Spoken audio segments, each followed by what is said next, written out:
Good morning, everybody. Hopefully everybody's having a good Wednesday here. As Austin said, my name is Julia Dietz. I'm the Vice President of Marketing and Customer Service or Customer Experience here at Metalcraft. And we're very excited here today to be able to talk to you about our new product, our Fast Track RFID Race Timing Tag. So before we get into talking about that product, we thought it would be good to just maybe give you a little bit of Metalcraft history, and then which would explain, kind of how we got into the race timing business. Metalcraft has been around for a very long time. We're actually celebrating our 70th anniversary later on this year. And we've been producing identification products for 70 years, whether it be serialized tags, barcode tags, and then also RFID or radio frequency identification tags. So we've been, as the slide indicates here, an RFID converter for nearly 20 years. So we've had a lot of experience in the RFID space. We also, everything that we do is custom. So, we do a lot of different types of products in the RFID space, but everything is custom, whether that means, a completely customized product for a specific customer, or we could be taking a look at a specific material or a specific adhesive or a specific inlay, and our production capabilities or our converting capabilities really do lend itself to that space. So that's kind of a little bit about Metalcraft and our history with as it pertains to RFID converting. So that's really kind of how we got into race timing. Now, our role with race timing really is on the tag side. So we actually had a race timer, or somebody who deals with a race timing system, come to us looking for RFID tags, and worked with that person to create the tags that are very what you would call standard in the industry.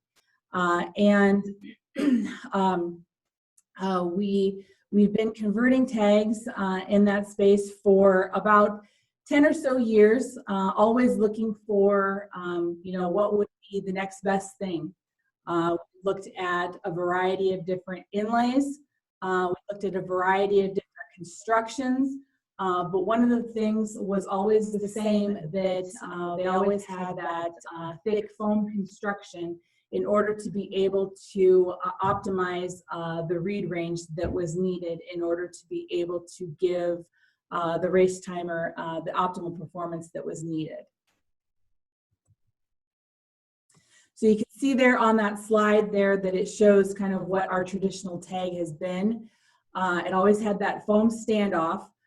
Because as you know, if it's going on a race timing bib, then it's going against the body, of which the body is 90% water, I think. And for anybody who's familiar with RFID, water does create a little bit of an issue with RFID in that it absorbs the RF waves and creates some read range issues.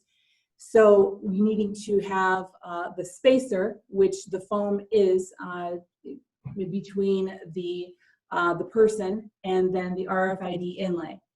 So traditionally, these tags have been rather big and bulky, or sometimes what people have done is that they actually take the foam and then take an RFID, just an inlay, and create the tag themselves. So they basically have it in two parts. Or what we've also seen people do is that they just take a wet inlay, which that is essentially just an inlay that has adhesive on it, and put as many of them as they can onto the back of a race timing bib in hopes that they have at least enough on there to be able to get some kind of a good read range. And then I also have listed on there a couple of different inlays that we have dealt with over the years that we know are kind of standards in the race timing industry. That being the short dipole and then the dog bone. Both of those obviously needing to be used with some type of a foam standoff that creates that spacer between the RFID inlay and the race timing or the racer themselves. So we had been challenged by the race timer that we worked with on a regular basis, who was constantly looking for, what was going to be out there that could be better than what we had. So we had these conditions that we were looking for. We wanted to make sure that we wouldn't have a drop in performance. And what we qualified as performance was read range. We wanted to make sure that we were achieving at least as good, if not better, read range than what was currently out there. And then also response rate. And what we mean by response rate is how quickly that tag is going to pick up that split or that time. And then also we're dealing with conditions, so environmental conditions here. And environmental conditions that we would have to deal with would be the race conditions. So we could be dealing with sweat, so we wanted to make sure that we had an adhesive that would work well enough so that the tag would stay adhered to the race bib. And then again, dealing with the body conditions, meaning that, we're still dealing with, the human body, which obviously is going to contain a lot of water. So were we going to be able to get away from that standoff that was typically necessary in order to be able to give us the performance that most race timers were looking for. And then ultimately cost, because the area in which we deal with, we're usually dealing with a one and done type tag. We're not dealing with those types of tags, that we've seen that you can get that are, that you have to either turn in at the end of the races or, that are reusable. So we're dealing with essentially something that is a throwaway tag. So obviously, in order to be able to help the race timer get the ROI that they need to with the system, we're looking to try to keep the costs down. So, and if we're dealing with the foam, then obviously that is something that is an additional material, which adds to the cost of the overall tag. So these were the challenges, that we have been, taking a look at. And it's nothing, this was something that, we felt that we were up to the challenge with because this was kind of something that we felt was sort of in our wheelhouse as a custom shop. So what we did, we came across this inlay that what we usually do with any inlays, we have an RFID engineer in-house that takes a look at any inlays that are new to the market and then tests them on a variety of different materials. Now, sometimes it might even be a surprise to the inlay manufacturer that we're testing it out on material that they didn't even know that it would work well on. It might be an inlay that they know that the inlay is going to work well on plastic, but we're testing it out on glass. And we find that it works really well on glass. That's just kind of our standard operation here, just to be able to try new things to see what kinds of read ranges and different results that we're getting. So, and that's really how this tag came to be, is that we tried this new inlay, and what we found out was that we were able to get a good read range with no foam backing. That was the main thing. So the tag specs here, it uses an NXP UCode 8 chip, which has a self-adjust feature, which allows us to be able to get that read response rate which is definitely a critical aspect of the race timing industry. You know, because obviously as you want, you're going through the race, you want to make sure that you're able to pick up as many of those splits as you can so that you don't miss that critical information. What we also found was because, you know, because we don't have that foam backing, we're able to, it's essentially as thin as a standard RFID tag, which means that it can go through an RFID printer. So we have an on-site printable option, which we have been able to test with a variety of different printers. Ones that stand out that we have tested it with are the CL4NX, which is which I believe that one's a SATO printer. And then we've also tested the Silverline Zebra printer as well. We prefer the SATO printer just because of the user interface, as well as a number of other just features that allow just easier interoperability with it. And then read range. And then as I showed there, we were getting up to 30 feet with our own in-house testing. Now we have had field testing with it, which, you know, depending upon obviously race conditions, the hardware that's being used, as well as a lot of other variables that go into it, you're going to get a lot of different results, which is one of the reasons why we're having this webinar, is because we want to get the word out to as many people as possible to be able to test out these tags. So that was the in-house testing was with our own sort of mock race. And so I do show here on this next slide what our own in-house testing shows. So the orange bar, the orange line there, that is the construction of the fast track tag, which shows, you know, the one of the constructions did extremely well, showing that on average it got 32 feet. But overall, you know, it did approximately 30 feet, and that is in comparison to the foam dog bone, which was getting about 20 feet, 28 feet on average there. So again, this is our own in-house testing, which, you know, is obviously going to vary depending upon a lot of other variables that a race timer is going to face.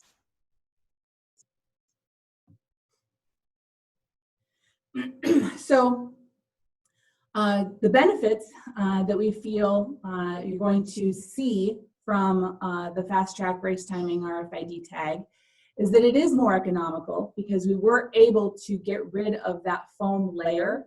Now this is in comparison to the pricing that we had for the previous tags where the foam construction was necessary.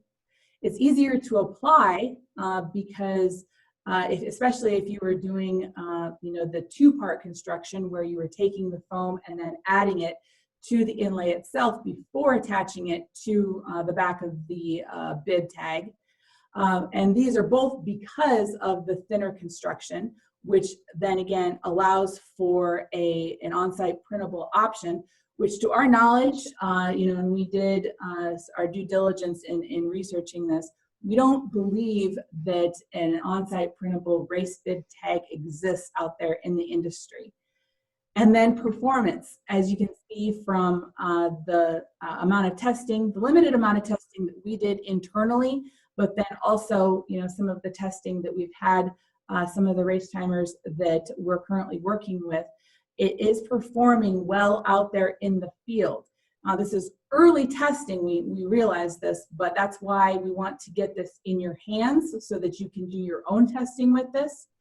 And then the last benefit is that it's non-proprietary. We know that there are systems out there that require you to use the tags that match to the system, and this is more of an open source one so that you can use it with a non-proprietary race timing system. And then overall, just wanted to highlight the Metalcraft RFID benefits. You can customize the tag with either your company or a race logo. You can do that as it shows there with the sample there. We've got a nice color logo. We do offer our data management capabilities as well. You know, you give us the numbers that you would like to have programmed to the tag, and we will make sure that that is done. And not only will we do that, but then we will prove as part of our quality process that those are the numbers that were programmed to the tag by providing you with an association file. So it will show you the TID for each one of those tags, and then the information that was programmed into that tag's EPC memory. So those are just some of these, you know, I wanted to highlight this because this isn't specific to the Fast Track RFID tag. It's something that we offer with all of our Metalcraft RFID products. So what's next? We want you to test, you know, as for your part in participating in this webinar. We would like to provide you with 100 free samples of this tag for you to be able to get into some of the events that you have, so that you can get samples out into the field and test with the different race conditions that you're dealing with, and then also the different equipment that you use.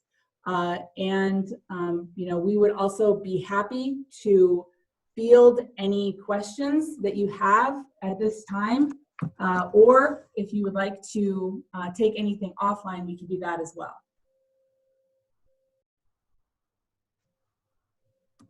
Yeah, and so if you guys have any questions, feel free to chat them in. That's what we're going to use the next 5 minutes for.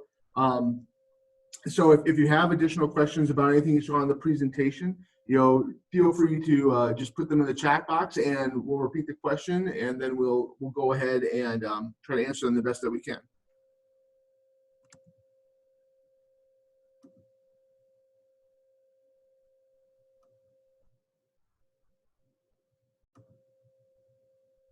Okay, how do we get the 100 free samples that Tim asked that? We go ahead and email me, or I can email you, Tim. I'll put out an email to all the different individuals who belong to the webinar, and we'll just send out a quick form where you can go ahead and request those 100 free samples. So I'll go ahead and do that. Adam asks, has this been tested in any sort of large participant density? I don't know what you would qualify as a large participant density. What I can tell you is that the race timer that we have worked with over the years has you know, sprinkled it in with throughout the different races that he has been working with. And if you would like additional information from other than that, I can actually put you in contact with him. He said that that would be fine. Another question from Zach. Is this just the inlay from the manufacturer, or is this another layer or substrate added by Metalcraft? It is the inlay, but then it also, we do have a construction that there's no additional substrate, you know, there's no foam in there. The construction is, you know, it really primarily is the inlay that we're working with that does allow us to be able to get these results. Yep, and then Kenneth stated I don't know if this is the right pronunciation, but PICO or IPICO. I'm excited to test these out. I don't know how some of those systems are proprietary. I don't know about the particular one that you're talking about, Ken. I'm excited for you to test them out too. Hopefully they will work with your system.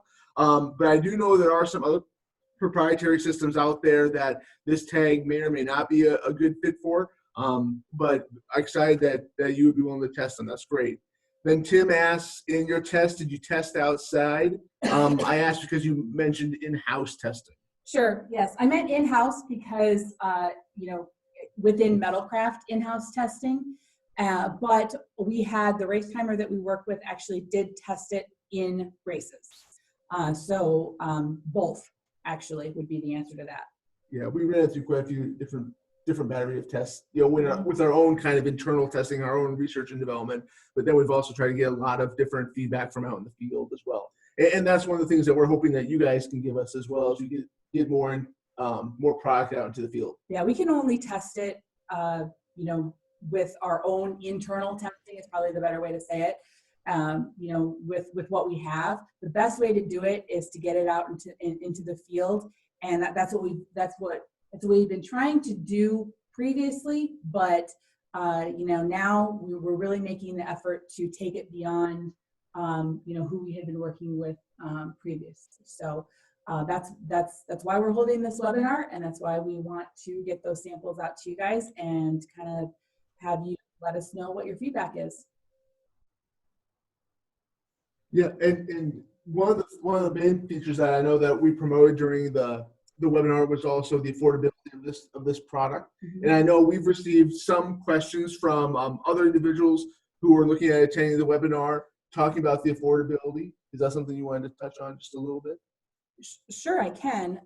You know, we can only say, you know, how affordable it is in comparison to what our other offerings have been, and you know, we were shooting for at like the 20,000 piece price. We wanted to be at a net price of around 20 cents per piece. So hopefully that gives you, because we had a couple of questions around that earlier. Hopefully that gives kind of a range or a general benchmark for you guys to know that this is where that product sits in terms of price range. So you know how that compares with what you're currently using. And also helps give some incentive to try these out as well. So are there any other questions? Because we're coming up on 11:30. I want to make sure that we stick to our time frame.